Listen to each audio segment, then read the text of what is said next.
Hello, my good friends. How are you today? May God bless you all. I will not introduce anything. You guys watch the video and feel it. Then let's evaluate together. The rain battered the floor-to-ceiling windows of David Blackwood's penthouse high above Chicago's glittering loop. The city's neon lights bled through the storm, casting jagged streaks of blue and gold across the polished hardwood floor. Inside, the air was thick with the scent of sandalwood cologne and the faint tang of red wine. The sound of rain was a low, restless growl, but it couldn't drown out the pulse of a jazz saxophone drifting up from a bar below its notes, curling like smoke through the open balcony door. Evelyn Carter stood by the window, her silhouette framed against the storm. Her skin, a rich, warm brown, glowed under the flickering light of the fireplace.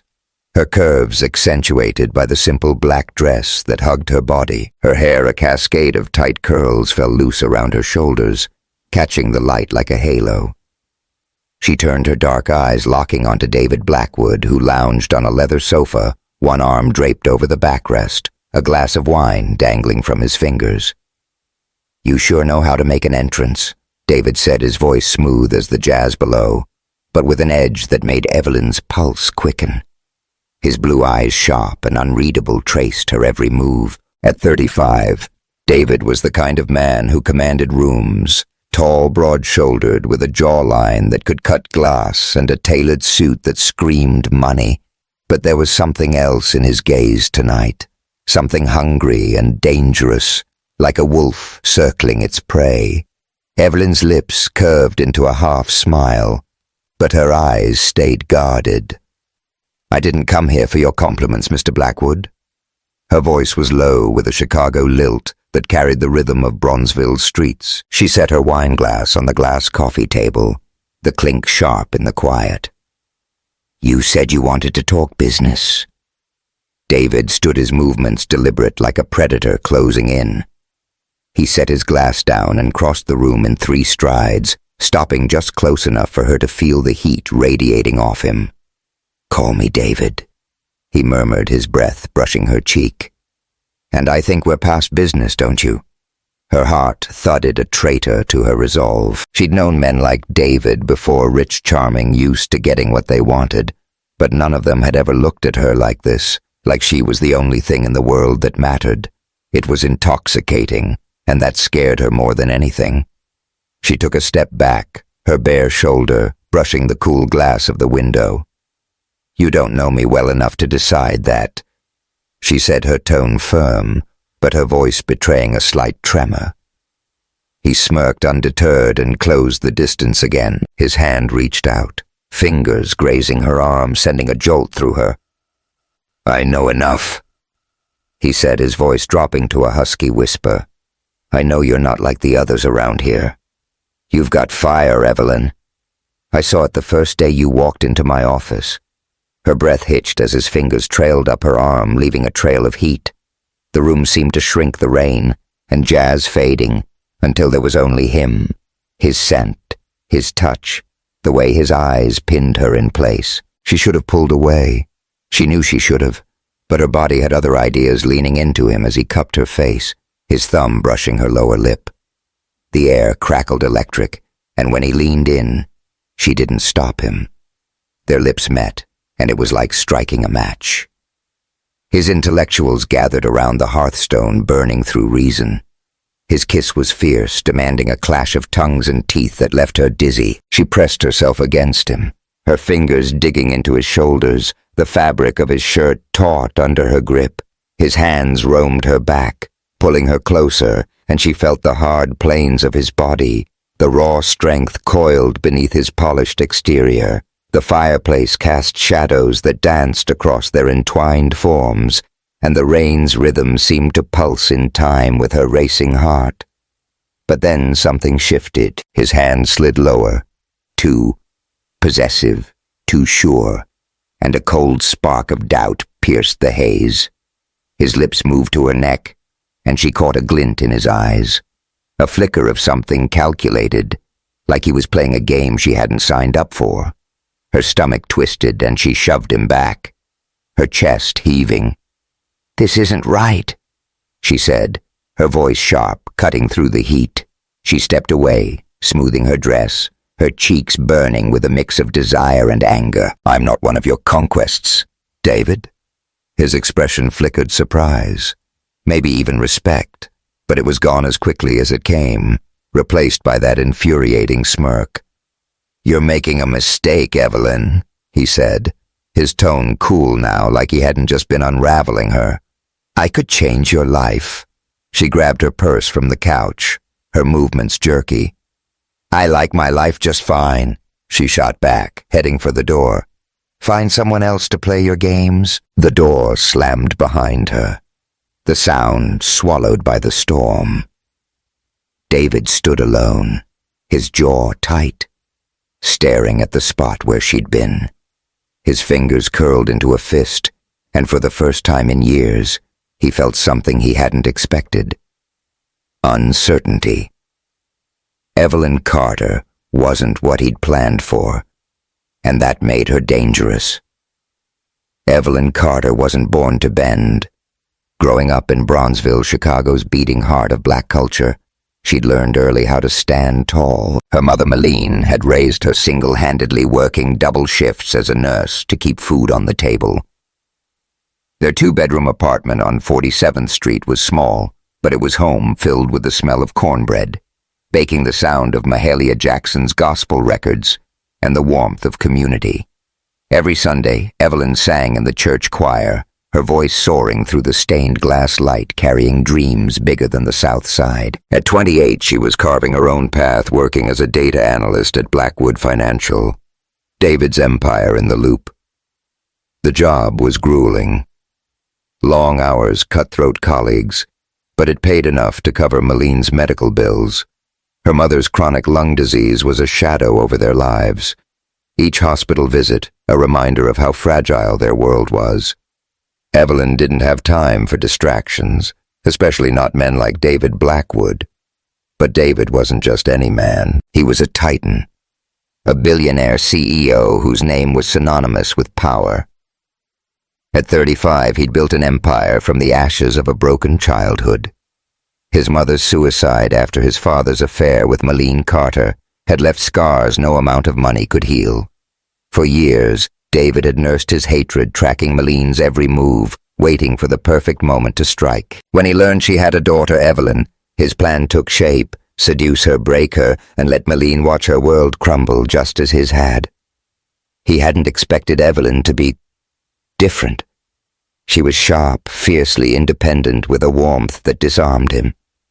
The first time he saw her presenting a report in a boardroom, her confidence had caught him off guard.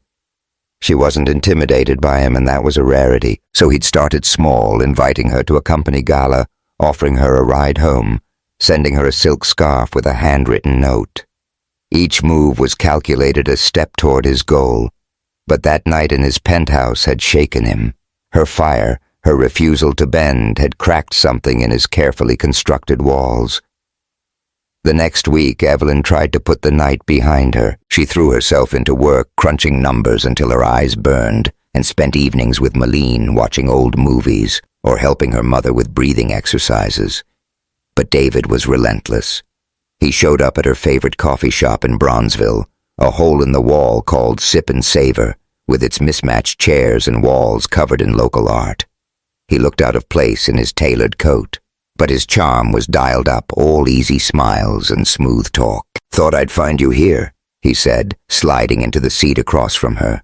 The scent of espresso clung to the air, and the barista's radio played a low, soulful tune.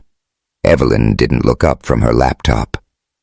"Stalking me now," she said, her tone dry. He chuckled undeterred. "Just wanted to apologize. I came on too strong the other night." She met his gaze, her eyes narrowing. "You think?" "Let me make it up to you," he said, leaning forward. "Dinner tomorrow night, somewhere low-key. You pick the place." She wanted to say no.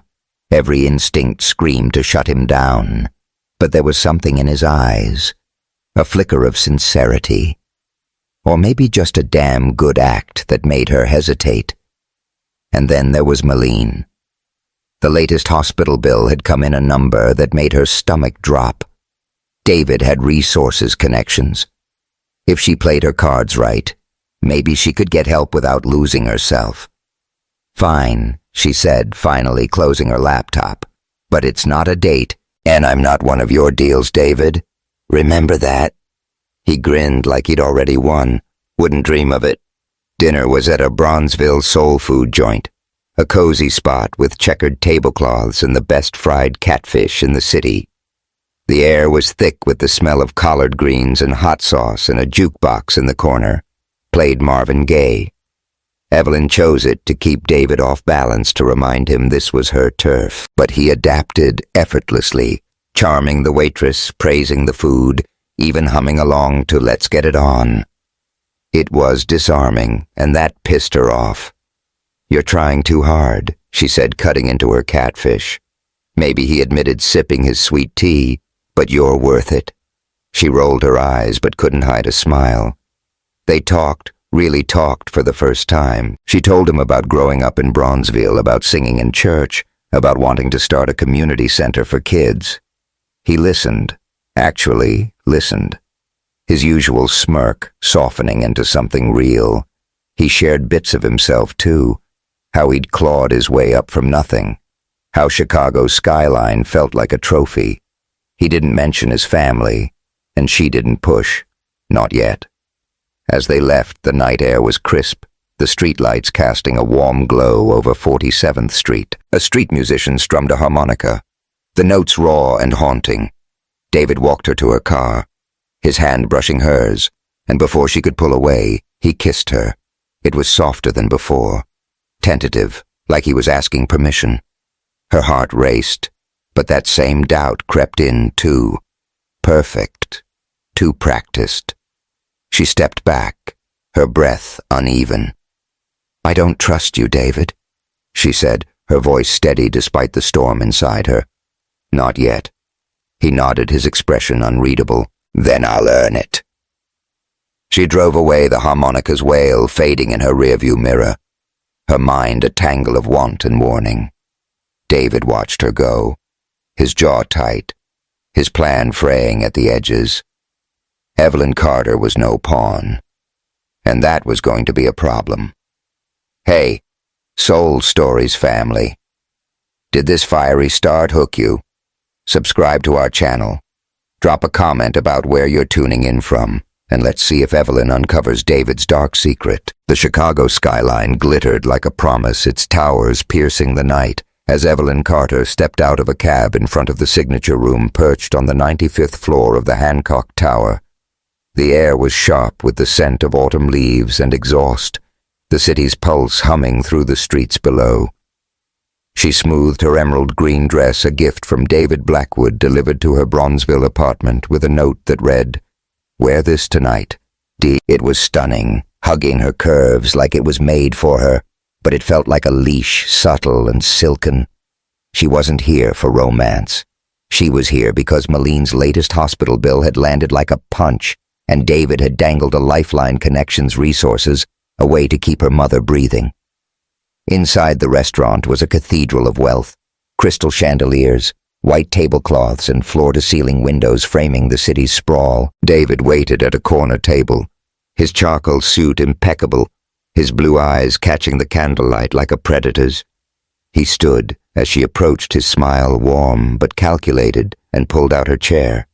"You look like you belong here," he said, his voice low, carrying that smooth Chicago polish that made her skin tingle despite herself. Evelyn raised an eyebrow, settling into her seat. "I belong in Bronzeville, David. This is just a detour." Her tone was light, but her eyes held a challenge. She wasn't about to let him think he owned her. He chuckled, unfazed, and poured her a glass of Pinot Noir. "Fair enough, but let me show you what a detour can feel like." Dinner was a dance. Small talk laced with tension, each word a step closer to something neither could name.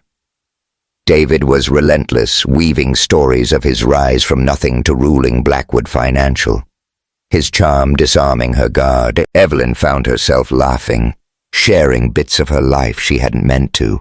The way her mother's gospel records used to fill their apartment, the kids she tutored at the Bronzeville Community Center, her dream of giving them a place to shine. David listened, his gaze softening, and for a moment she wondered if she'd misjudged him. But then his hand brushed hers, lingering too long, and she caught that flicker in his eyes again. Something cold, like he was playing chess while she was just trying to keep up. She pulled her hand back, her smile tightening.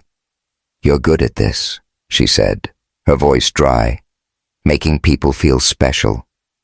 His lips twitched like he knew she'd seen through him. "Only the ones who are," he replied. But the words felt rehearsed, a line he'd used before. She sipped her wine, the tartness grounding her. David Blackwood was trouble, and she wasn't naive enough to ignore it. But Malene's cough was getting worse, the hospital bills piling up like a noose. She needed him, or at least what he could offer. For now, the next few weeks were a whirlwind. David was everywhere, showing up at her office with coffee, inviting her to a jazz concert at Millennium Park, sending her a pair of sapphire earrings that probably cost more than her rent. Each gesture was a thread weaving a web she couldn't quite escape. She tried to keep her distance, but he was relentless, and damn if he didn't know how to make her feel seen. One night he took her to Buddy Guy's Legends, a gritty South Loop club where the blues pulsed like a heartbeat. The air was thick with cigarette smoke and the tang of bourbon, the stage lit by a single spotlight as a guitarist wailed a soul-deep riff. "You ever play?" David asked, leaning close to be heard over the music, his breath warm against her ear. Evelyn laughed, shaking her head. "I sing, not play. Church choir's more my speed." He grinned, his eyes glinting. "I bet you'd burn this place down." She rolled her eyes but couldn't hide her smile. The music, the crowd, the way David looked at her. It was easy to forget her doubts, to let herself sink into the moment. They danced, her body swaying to the rhythm, his hands on her hips guiding her closer. For a night she let herself believe he was just a man, not a puzzle she couldn't solve. But doubts crept back sharper each time. Lena, her best friend and a soul singer who lit up. Bronzeville's open mics pulled her aside one evening at their usual spot, a diner on 43rd Street. The place smelled of fried chicken and sweet potato pie, the jukebox crooning Aretha Franklin. Lena's braids were swept into a high bun, her eyes narrowed as she slid a coffee mug across the table. "Ev, you need to watch that man," Lena said, her voice low but firm. "I heard he's been asking around about your mama. Old co-workers, hospital staff. Why's a CEO digging into Malene's past?" Evelyn's stomach twisted her fork, pausing midair. "He says he just wants to know me better. Family stuff." Lena snorted, leaning back in the booth. "Girl, that's some bullshit and you know it. Men like David Blackwood don't just anything. He's got an angle and it ain't love." Evelyn wanted to argue, but Lena's words lodged like a splinter. She'd noticed it too, the way David's questions about Malene felt too pointed, the way his smile didn't always reach his eyes. She pushed her plate away, appetite gone.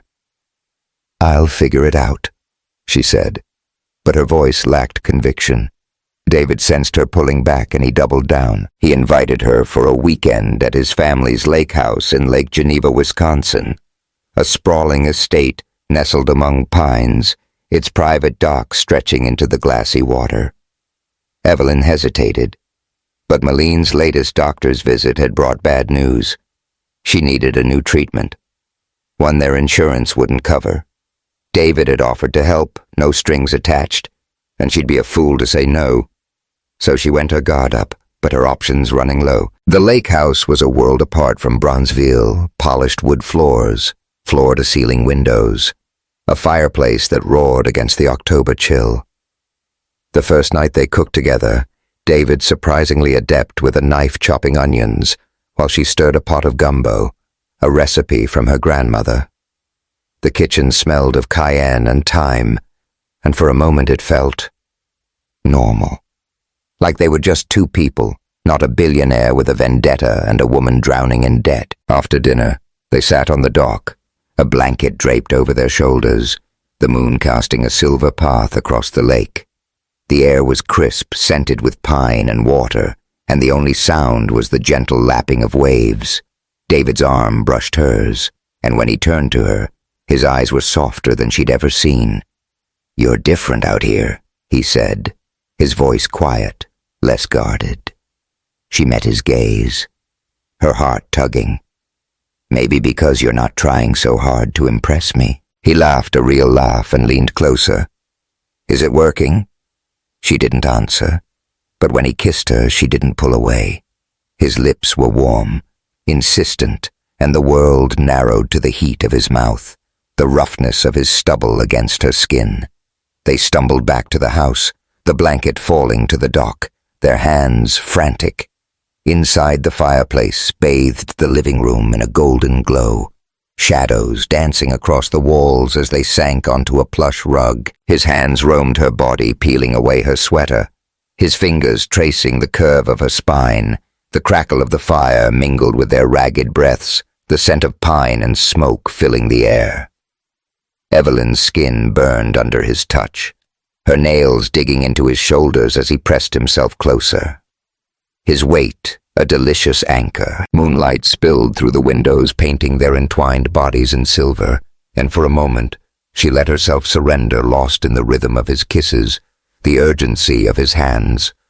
But then he whispered something, a low, mumbled word she couldn't quite catch, but it sounded like Malene, her mother's name.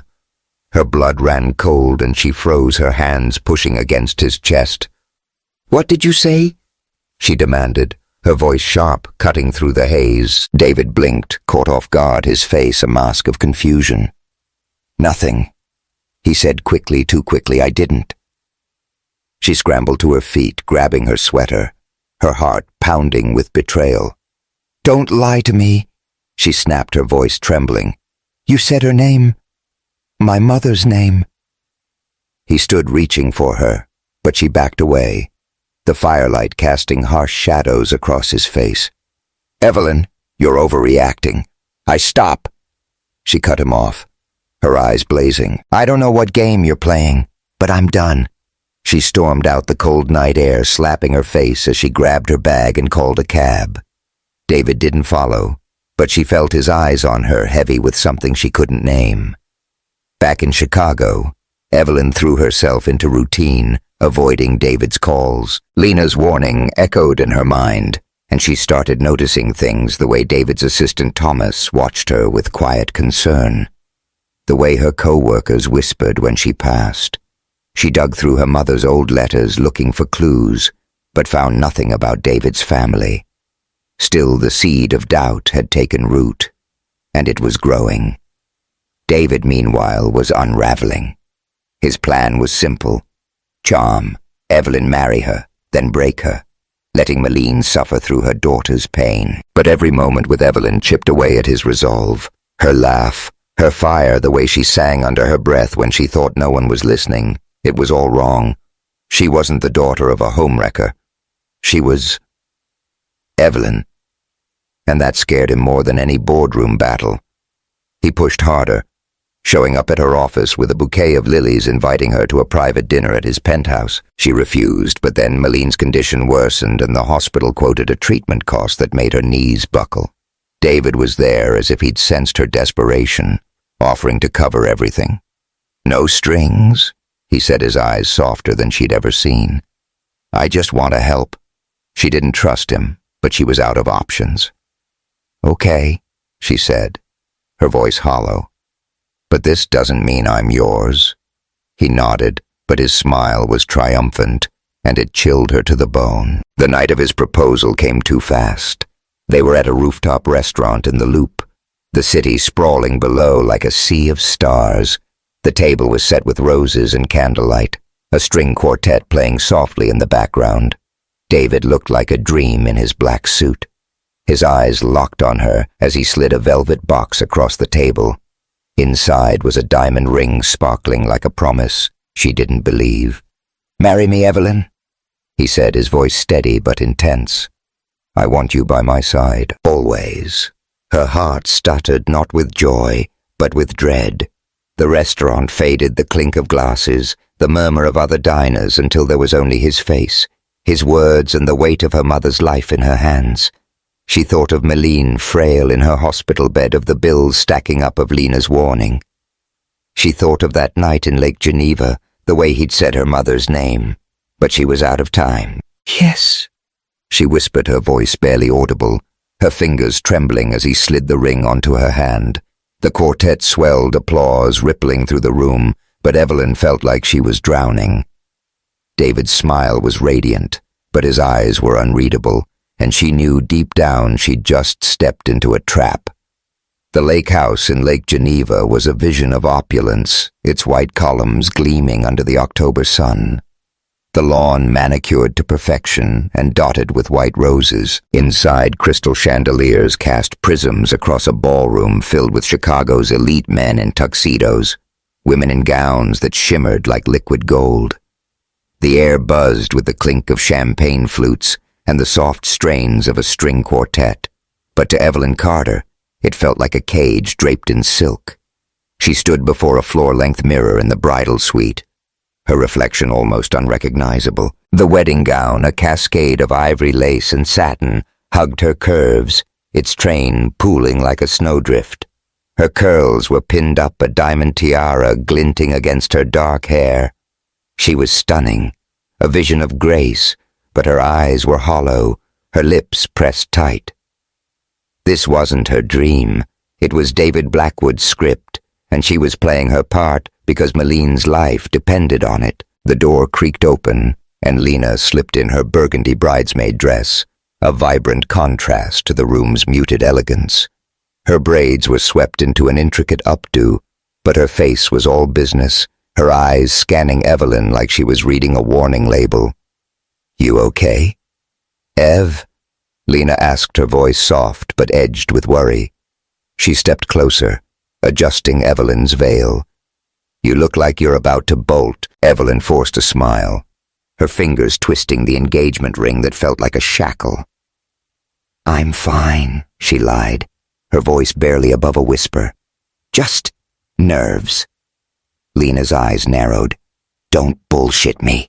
I've seen you sing solos in church without breaking a sweat. This ain't nerves. It's him." Evelyn's throat tightened.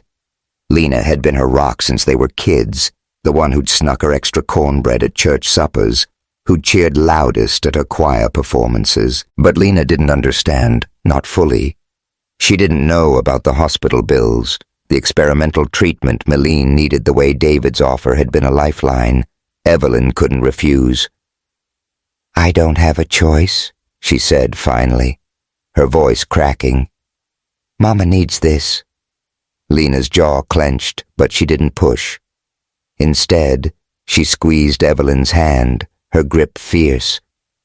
"You always got a choice, girl, and if he hurts you, I'll make him wish he'd never set foot in Bronzeville." Evelyn managed a weak laugh, but it died as the wedding planner knocked, signaling it was time. She took a deep breath, steeling herself, and stepped into the role she'd agreed to play. The ceremony was a blur. White petals lining the aisle, vows exchanged under an arch of roses. David's hand cold as he slipped the gold band onto her finger.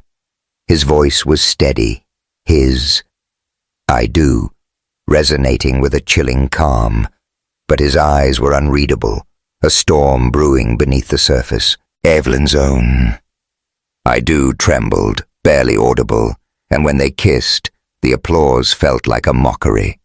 His lips were warm, but there was no love in them, only possession. She was Mrs. David Blackwood now, and the weight of that title pressed down like a stone. The reception was a spectacle, tables laden with lobster and caviar, a jazz band playing, Ella Fitzgerald covers, guests toasting to a future Evelyn couldn't imagine. She moved through it like a ghost, smiling for photos, accepting congratulations, all while David's arm stayed firmly around her waist, a reminder of her place.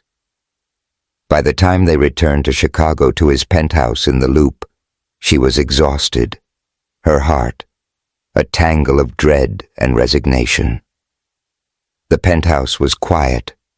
The city's lights a distant hum through the windows. David poured 2 glasses of champagne, his movements deliberate, his suit jacket discarded to reveal a crisp white shirt that clung to his frame. "To us," he said, handing her a glass. His voice low, almost tender. Evelyn took it but didn't drink, her fingers tight around the stem.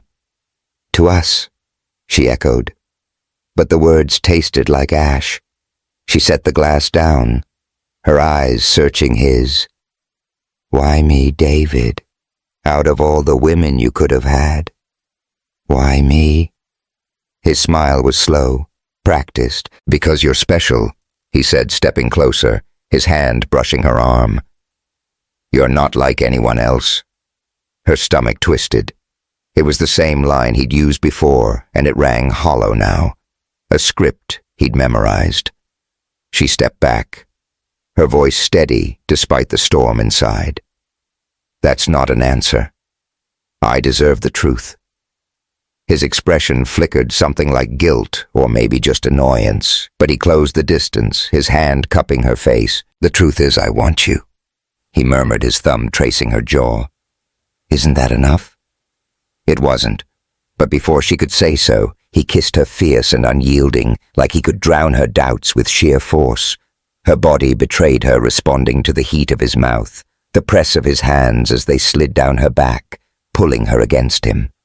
The room spun, the city lights blurring into streaks of gold and blue, and she hated herself for wanting him, for letting him unravel her. They stumbled to the couch, her wedding dress a tangle of lace around her thighs as he pressed her down his lips, trailing fire along her neck.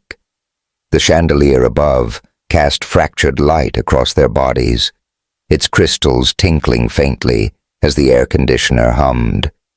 His hands were everywhere, tugging at her straps, his breath hot against her skin, the scent of his cologne, sandalwood and musk, mixed with the faint sweetness of champagne, and her nails dug into his shoulders, anchoring her to the moment. But then she saw it, a folder on the coffee table, half hidden under a magazine. Her name scrawled in David's sharp handwriting. "Evelyn Carter." Her heart lurched, and she pushed him back, her breath ragged. "What's that?" she demanded, pointing at the folder, her voice cutting through the haze. David froze, his eyes darting to the table, then back to her. "It's nothing," he said too quickly, his voice tight. "Just work." She didn't believe him. Scrambling off the couch, she grabbed the folder, ignoring his protest. Her hands shook as she opened it, and the words on the first page hit her like a fist. Objective: destroy Evelyn Carter. Pages of notes followed her schedule, her mother's medical history, a timeline of calculated moves to win her trust, to marry her, to break her so Malene would suffer. And then the final blow, a report on Malene Carter detailing her affair with David's father, the destruction of his family, his mother's suicide. The room tilted, the chandelier's light blinding now, the hum of the air conditioner, a roar in her ears. "You bastard!" she whispered, her voice breaking as tears burned her eyes. This was all a lie. "Evelyn." "Listen." David started reaching for her, but she slapped his hand away, the folder falling to the floor, papers scattering like ash. "Don't touch me," she shouted, her voice raw, echoing off the glass walls. "You used me. You used my mother's sickness, my life for your sick revenge." His face crumpled, a flash of something, guilt, shame, before it hardened again. "You don't understand," he said, his voice low, urgent. "Your mother destroyed my family."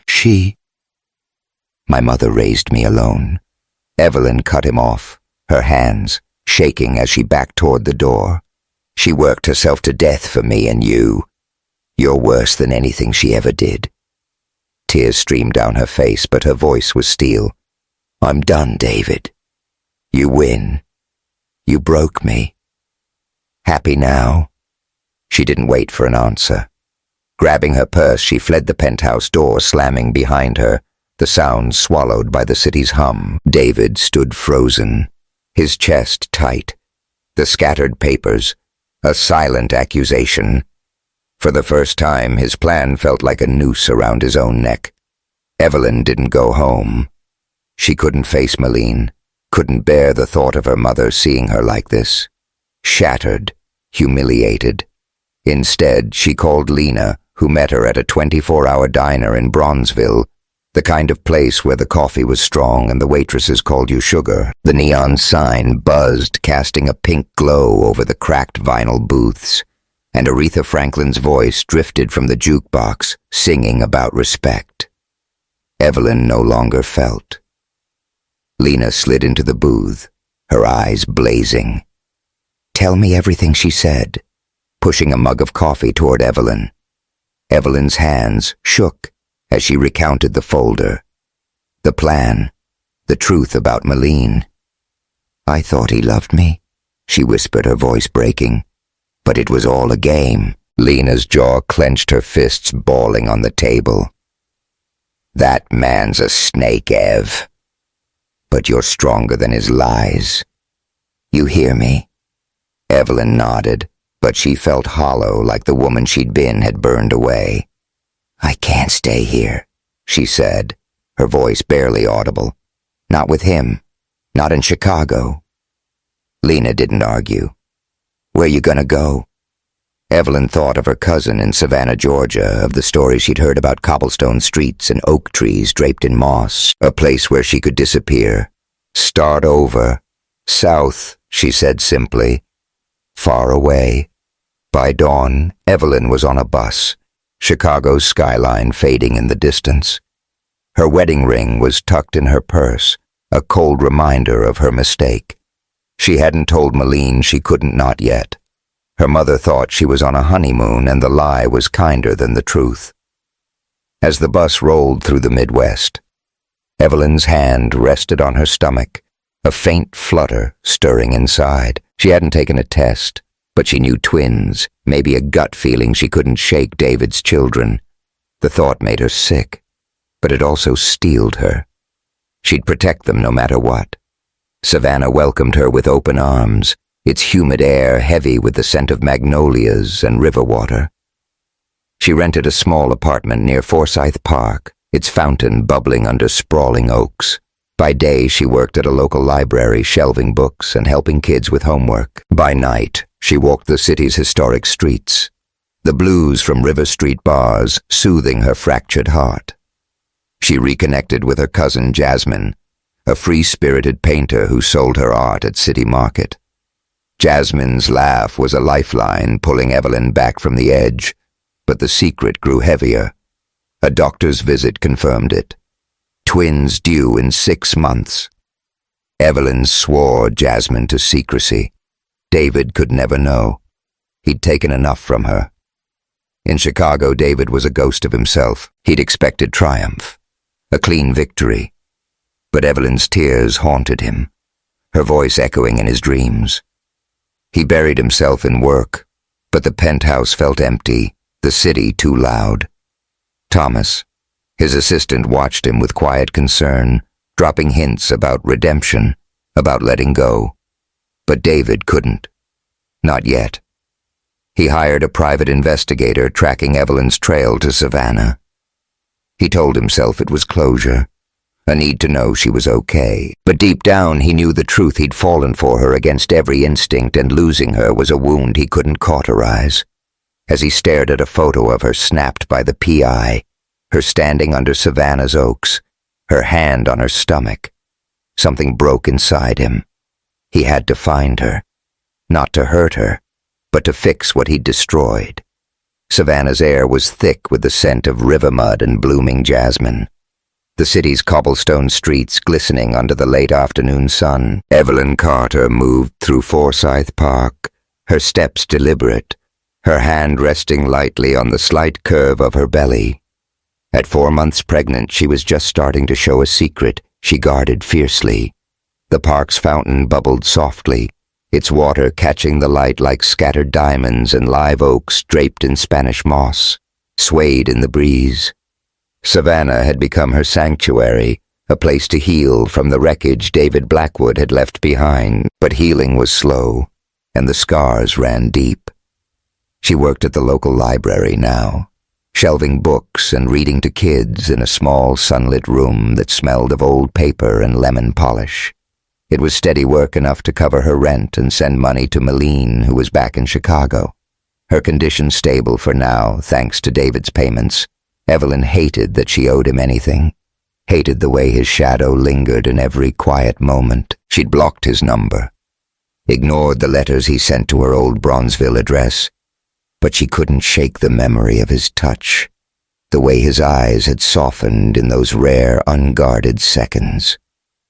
Jasmine, her cousin, was her lifeline, a painter with a wild laugh and a stall at City Market. Jasmine filled Evelyn's evenings with stories of Savannah's quirks, ghost tours, shrimp boils, the way the river seemed to whisper secrets at night. They'd sit on Evelyn's tiny balcony, sipping sweet tea and watching fireflies. And for a while, Evelyn could pretend she was whole again. But the twins growing inside her were a constant reminder of David and the truth she wasn't ready to face. David Blackwood hadn't slept properly in weeks. His Chicago penthouse felt like a tomb. The city's skyline, a mocking reminder of his failure. He'd won, hadn't he? He'd broken Evelyn just as he'd planned, made her feel the pain his mother had endured, but victory tasted like ash. Her tear-streaked face, her voice, "You broke me," haunted him, a wound he couldn't cauterize. He'd thrown himself into work barking orders at his staff, but even Thomas, his loyal assistant, had started to push back. "You're not yourself, sir," Thomas had said one evening, his gray eyes steady. "Whatever you did to that girl, it's eating you alive. Fix it, or you'll lose more than you already have." Thomas was right, and David hated it. He'd hired a private investigator tracing Evelyn to Savannah. The photos the PI sent Evelyn laughing with a paint-splattered woman. Evelyn reading to kids at the library. Evelyn touching her stomach with a quiet smile had cracked something in him. She was pregnant. He was sure of it. His children. The thought was a jolt, a mix of fear and longing. He didn't know how to process.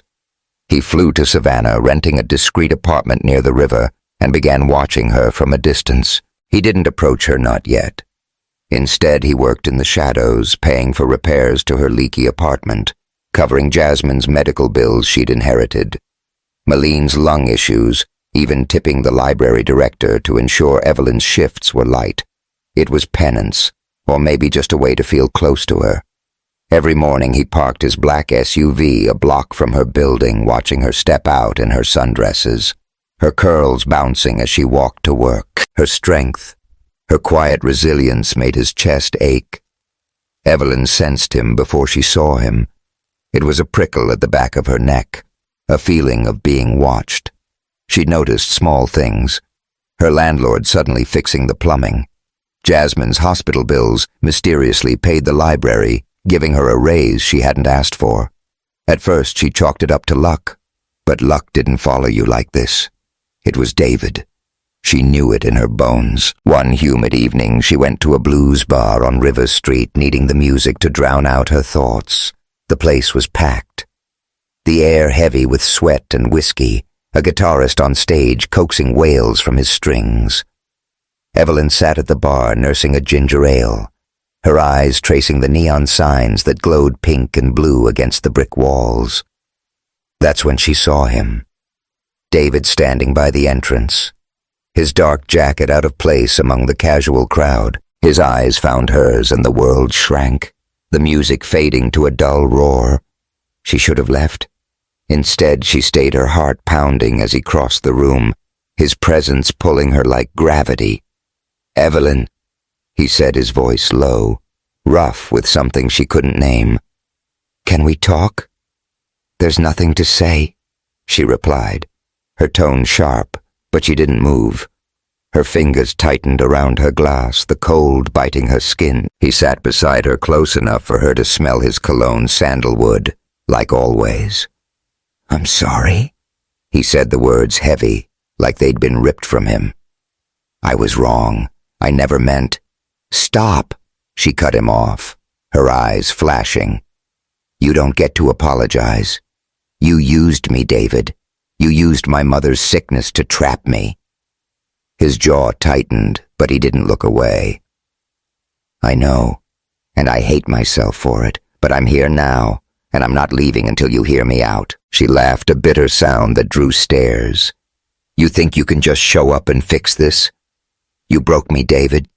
You broke us." He leaned closer, his voice dropping to a whisper. "There was an us.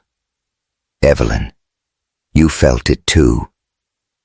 Tell me I'm wrong." Her breath caught his words slicing through her defenses. She hated that he was right, hated the way her body still responded to him, the way her heart stuttered at his nearness. Before she could answer, a crack of thunder shook the bar, and rain began to pour, a deluge that sent patrons scrambling. They stepped outside the storm, swallowing the city. The street was deserted, the neon lights blurred by sheets of rain, and they ducked under a massive oak, its branches offering scant shelter. The air was electric, charged with the scent of wet earth and ozone, and Evelyn's sundress clung to her skin, her curls plastered to her face. David's shirt was soaked, outlining every muscle, his hair falling into his eyes. "Evelyn," he said, his voice raw, stepping closer. "I love you." The words hit her like a slap, and she shook her head, tears mixing with the rain. "Don't you dare," she choked out. "You don't know what love is." He grabbed her arms, not hard, but enough to hold her there, his eyes burning with desperation. "I do now," he said, "because losing you is killing me." She wanted to scream, to push him away, but her body betrayed her again. His hands slid to her face, and when he kissed her it was like the storm itself, wild, unstoppable, a clash of need and pain. The rain pounded around them, drowning out the world, and she kissed him back, her fingers tangling in his wet hair, her body pressed against his. His lips were hot, urgent tasting of salt and regret, and his hands roamed her back, pulling her closer until there was no space left. The oak's rough bark scraped her shoulder, the neon lights casting a pink glow across their entwined forms, and for a moment she let herself fall, let the hurt and want collide. But then she remembered the folder, the plan, the lies. She shoved him back, her chest heaving, water streaming down her face. "This doesn't change anything," she said, her voice breaking. "You're still the man who destroyed me." David stood there, soaked and silent, his eyes pleading. "I'll wait," he said finally, "as long as it takes." She turned and ran, the rain swallowing her footsteps, her heart, a war zone of love and hate. Back at her apartment, Evelyn sat on her bed, her wet dress discarded, a towel wrapped around her shoulders. Jasmine was out painting under the market's lanterns, and the quiet was suffocating. She placed a hand on her belly, feeling the faint flutter of the twins, and tears fell. She'd gone to the doctor that week, seen the ultrasound, 2 tiny heartbeats, 2 lives she'd protect at all costs. David's children, but she'd raised them alone. He didn't deserve to know, but his words lingered. "I love you," and they hurt more than his betrayal, because part of her believed him, and that was the worst betrayal of all. She thought of Lena, of Malene, of the life she'd left in Chicago. Savannah was supposed to be her fresh start, but David had followed her, his presence a shadow she couldn't shake. David didn't leave Savannah.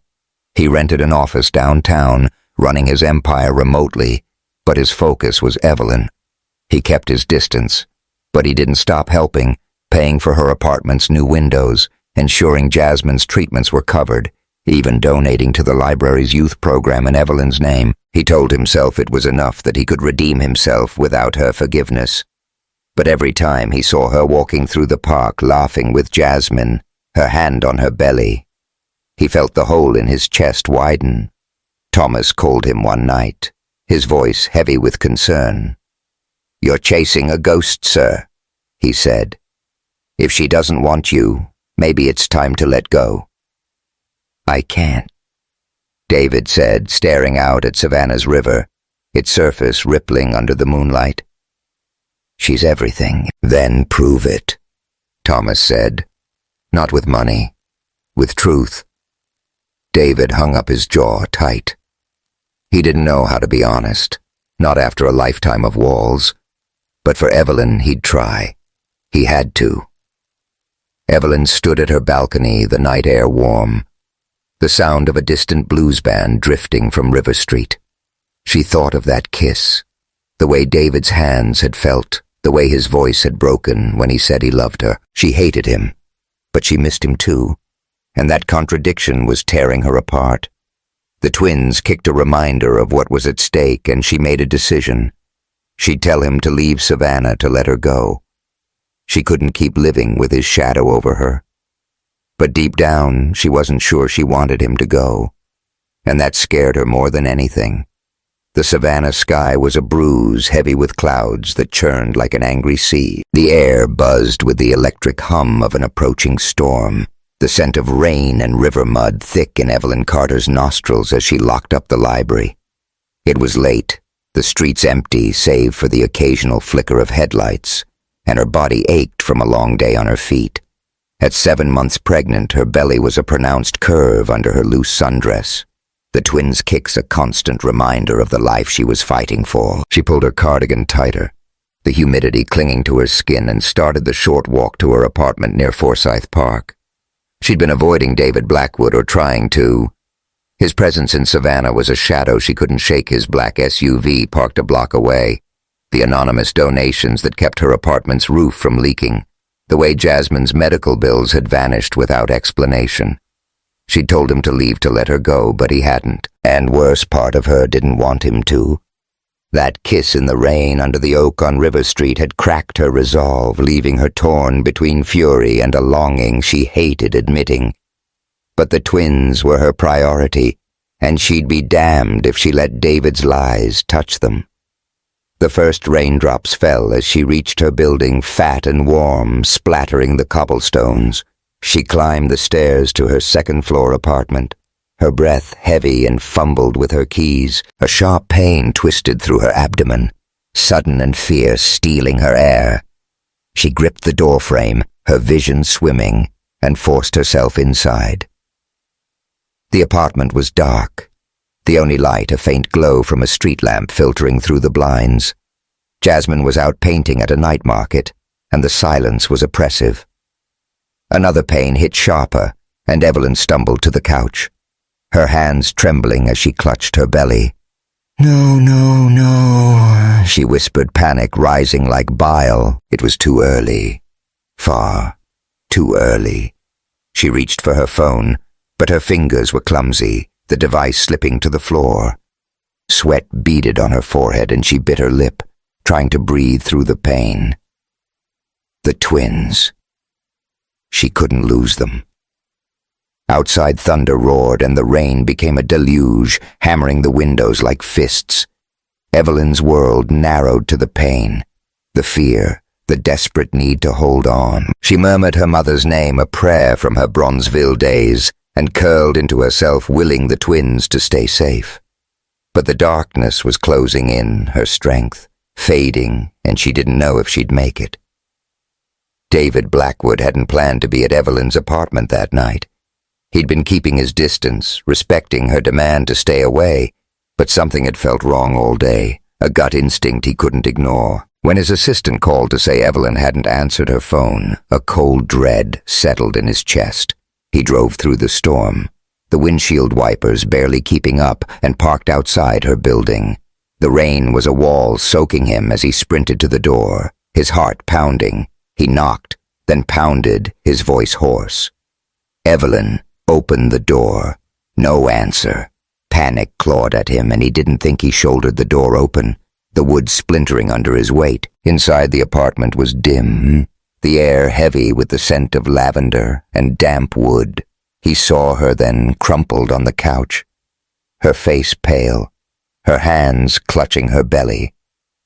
"Evelyn!" He rushed to her, dropping to his knees, his hands shaking as he touched her face. Her skin was clammy, her eyes half open, unfocused. "Stay with me," he said, his voice breaking. "I'm here." She murmured something too faint to hear, and he scooped her up, her weight light despite her pregnancy. The rain lashed them as he carried her to his SUV, settling her in the passenger seat, her head lolling against the window. He drove like a man possessed, the hospital's lights, a beacon through the storm.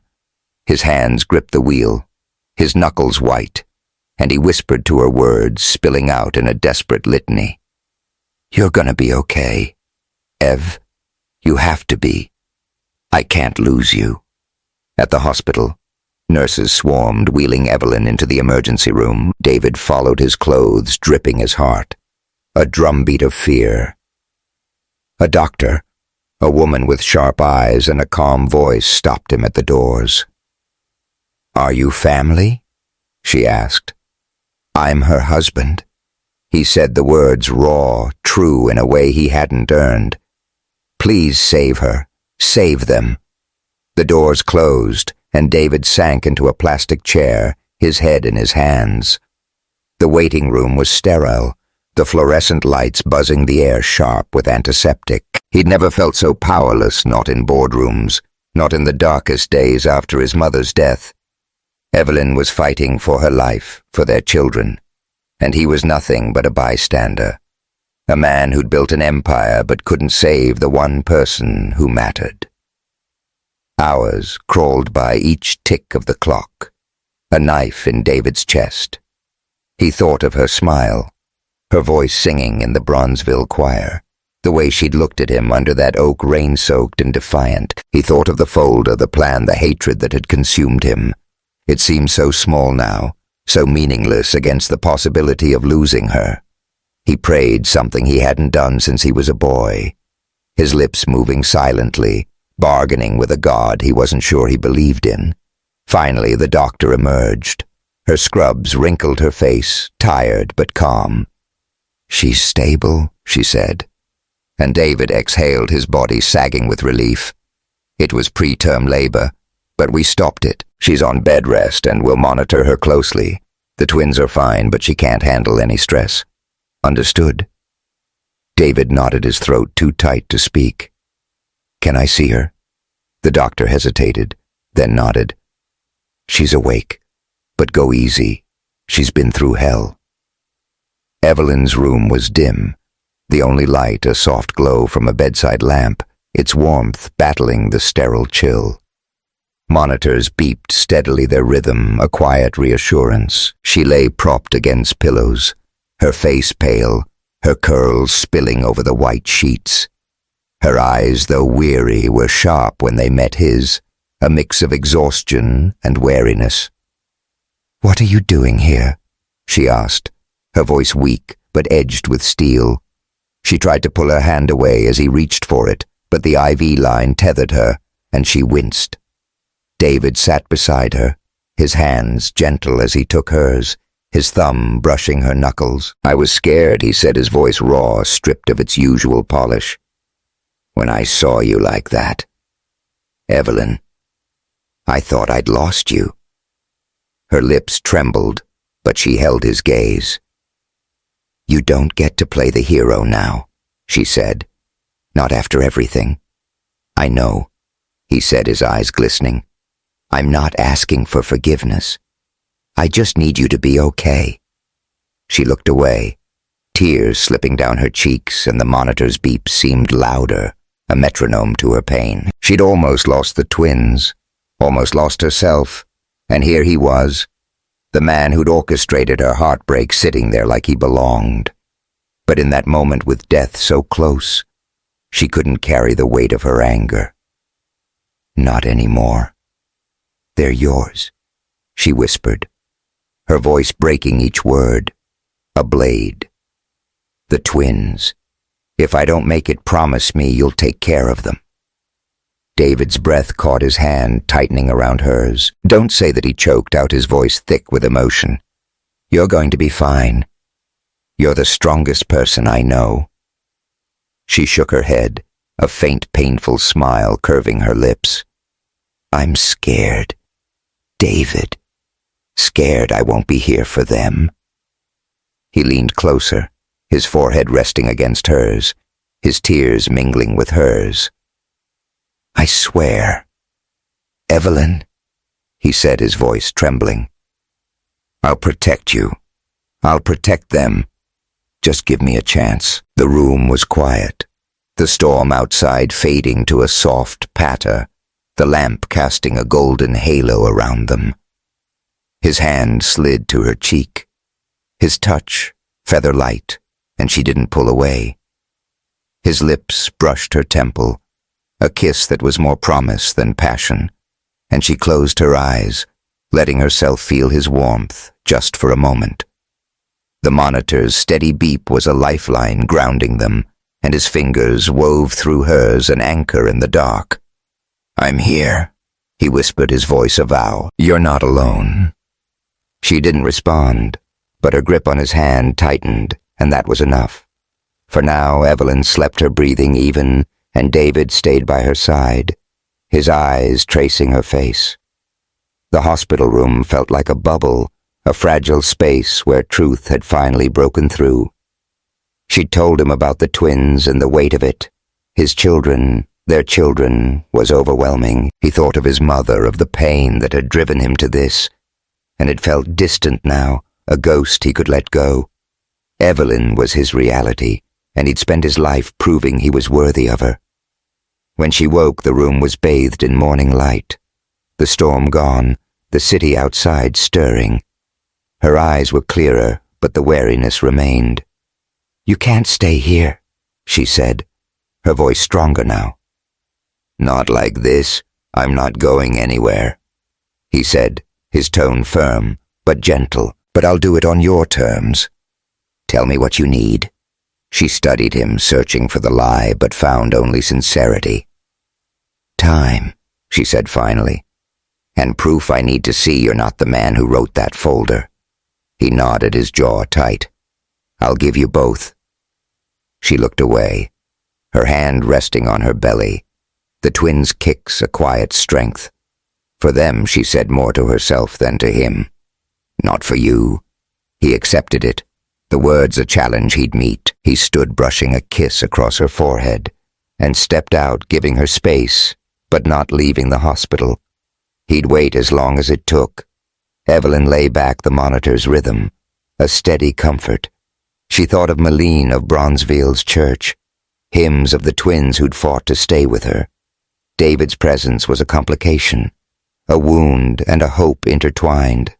She didn't trust him, not fully, but his tears, his vow had stirred something in her. Not love, not yet, but a possibility, fragile and untested, outside. Savannah was waking, the river gleaming under a clear sky, the oaks whispering secrets. Evelyn closed her eyes, her hand on her belly, and made a silent promise to her twins. She'd be strong for them, for herself. And if David wanted to be part of that, he'd have to earn it, one truth at a time. The Blue Ridge Mountains cradled Asheville, North Carolina, their peaks rolling like waves under a September sky. The air was crisp, scented with pine and wood smoke, and the small wooden cabin David and Evelyn Blackwood called home sat nestled in a clearing, its windows glowing gold against the dusk. Inside, the laughter of two baby girls, Ella and Maya, filled the space, their tiny hands grasping at the soft blankets Evelyn draped over them.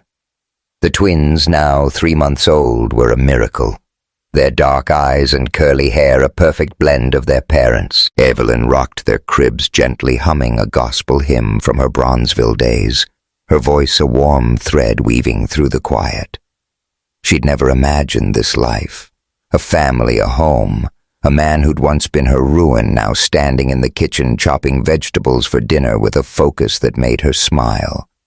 David had changed, not in grand gestures, but in the small, steady ways that mattered.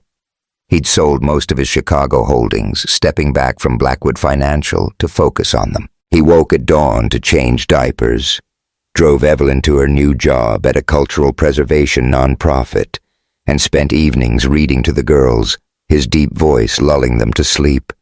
It wasn't perfect, but it was real, and that was enough.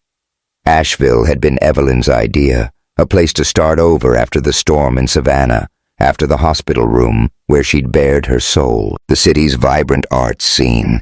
Its mountain trails and its quiet beauty felt like a balm, a contrast to Chicago's frenetic pulse and Savannah's humid weight. They'd moved here a month after the twins were born, settling into the cabin with its creaky floors and wide porch where fireflies danced at night. Evelyn had found peace in the rhythm of this life. But peace wasn't forgiveness. Not yet. David was trying, and she was watching, waiting for the moment her heart could fully let go. David set the knife down, wiping his hands on a dish towel, and glanced at Evelyn through the open doorway. She was a vision, her curls loose, her face soft as she sang to their daughters. His chest tightened, a mix of love and guilt that hadn't faded. He'd hurt her, nearly destroyed her. And the memory of that folder, objective, destroy Evelyn. Carter still burned. But every day with her, with Ella and Maya, was a chance to rebuild, to prove he was more than the man he'd been. He'd learned to cook her grandmother's gumbo recipe, to listen when she talked about her nonprofit's work preserving Black Appalachian history, to hold her when nightmares of the storm woke her. It wasn't enough, but it was a start. He stepped into the living room, his footsteps quiet on the hardwood. "They're out like lights," he said, nodding at the twins, his voice low to avoid waking them. Evelyn smiled, tucking a blanket around Maya's tiny form. "They love your stories," she said, her tone warm but guarded, a reminder of the distance still between them. "You've got a knack for it." He chuckled, leaning against the crib. "Only because they don't know I'm making it up as I go." She met his gaze, her dark eyes searching, and for a moment the air felt charged like it had under that Savannah oak. But this was different. Softer, deeper, a connection forged through pain and time. "You're doing okay, David," she said quietly. "With them, with us." The words hit him like a gift, fragile and precious. "I'm trying," he said, his voice rough with emotion. "Every damn day." She nodded, turning back to the cribs, but her hand lingered on his arm, a touch that said more than words. It was progress, and he'd take it. The turning point came unexpectedly, as truths often do. Evelyn was sorting through a box of Maline's belongings sent from Chicago after her mother's latest hospital stay. Maline was stable, even improving, but she'd insisted Evelyn take her old keepsakes, saying, "You need to know who I was, baby." The box held photos, letters, a worn gospel hymnal, and a leather-bound journal, its pages yellowed, its spine cracked. Late that night, with the twins asleep and David reading on the porch, Evelyn opened the journal. Maline's handwriting filled the pages, a chronicle of her life, her dreams of singing gospel, her struggles as a single mother, her regrets, and then a passage that stopped Evelyn's heart. "I was young and foolish, caught up in a man who promised me the world. I didn't know he was married, not at first. By the time I learned, I was in too deep, and my love for him blinded me. I broke a family, Evelyn, and I've carried that shame every day. His wife's death. I'll never forgive myself. All I could do was raise you right to be better than me." Evelyn's hands shook, tears blurring the ink. Maline had known about David's mother, had carried the guilt of her suicide, but she'd never told Evelyn, shielding her from the pain. The affair wasn't the cold betrayal David had painted. It was a mistake, a wound Maline had spent her life atoning for. Evelyn closed the journal, her chest tight, and looked at the twins' cribs, their peaceful faces, a mirror of her own. She'd been angry at Meline, at David, at herself, but now she saw it clearly. They were all broken, all trying to heal. She stepped onto the porch, the night air cool, the mountains a dark silhouette under a sky blazing with stars. David looked up from his book, his eyes questioning. "You okay?" he asked, setting the book aside. She sat beside him, the journal in her lap, and told him everything. Meline's words, her regret, the truth that bridged their pasts. She wasn't a monster. Evelyn said, her voice steady despite the tears. She was human like you. Like me. David's face crumpled, his hands clenching. "I made her the villain," he said, his voice raw. "I needed someone to blame, and then I took it out on you. God, Evelyn, I'm so sorry." She reached for his hand, her fingers weaving through his.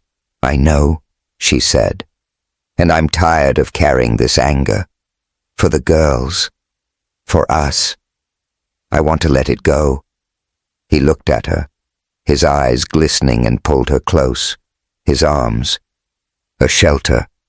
I don't deserve you," he whispered, his lips brushing her hair. "But I'll spend my life trying to." The porch creaked under their weight, the stars above a silent witness, and Evelyn felt something shift, a weight lifting a wound, closing. She wasn't forgiving him for him, not entirely. She was forgiving him for herself, for the family they were building, for the love that had survived the fire. That night, after the twins were settled, they found each other in the quiet of their bedroom. The room was bathed in moonlight, its silver glow spilling through the open window, painting their skin in soft contrasts.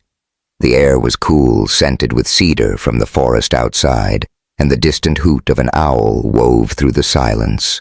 David stood by the bed, his shirt unbuttoned, his eyes locked on Evelyn as she slipped out of her robe, her body a map of strength and vulnerability.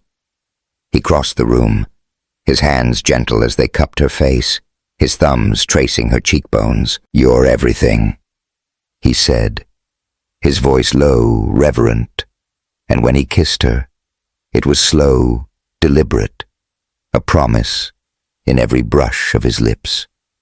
Her hands slid up his chest, feeling the steady beat of his heart, and she pressed herself closer, her skin warm against his.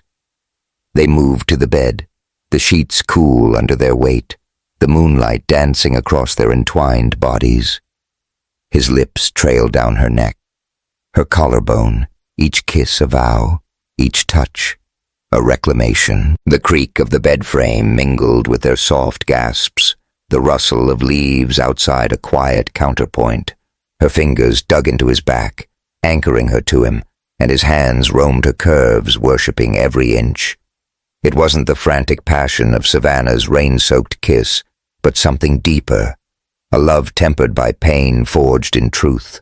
When they lay spent, tangled in each other, the moonlight still bathing them, Evelyn traced the lines of his face, her touch tender. "I love you," she said the words, a gift, a choice. "Not because I have to, because I want to." David's eyes shone, his hand tightening around hers. "You're my home, Evelyn," he said, his voice thick. "Always will be." They fell asleep to the rhythm of the mountains, the twins' soft breaths a lullaby, their love a flame that had burned through the dark. Weeks later, they planned a vow renewal, a quiet ceremony on a ridge overlooking Asheville's valleys. Lena flew in from Chicago, her voice filling the air with a soulful rendition of Amazing Grace. Jasmine painted a mural for the occasion, vibrant swirls of color that captured their journey. Thomas, David's assistant, stood as a witness, his eyes misty as he watched the man he'd served become a husband. In truth, Evelyn wore a simple white dress, her curls loose, a crown of wildflowers in her hair. David, in a linen shirt and slacks, looked at her like she was the only thing in the world. They spoke their vows under a sky streaked with pink and gold, promising love, honesty, and a future built together Ella and Maya cradled by Lena, and Jasmine cooed softly, their presence a blessing. As the sun set, the guests danced on the ridge, fireflies twinkling, a bluegrass band playing lively tunes. Evelyn and David stood at the edge, looking out at the mountains, their hands entwined. "We made it," she said, her voice soft, her eyes shimmering. "We did," he said, kissing her forehead, "and we're just getting started." The future wasn't certain. There would be challenges, scars that ached in quiet moments. But they had each other, and that was enough. Love they'd learned wasn't a fairy tale. It was a choice, a fight, a promise kept through storms and stars. Thank you for joining Evelyn and David's heart-wrenching journey. If this story touched your soul, subscribe to Soul Stories, leave a comment with your thoughts, and let us know what story you want next.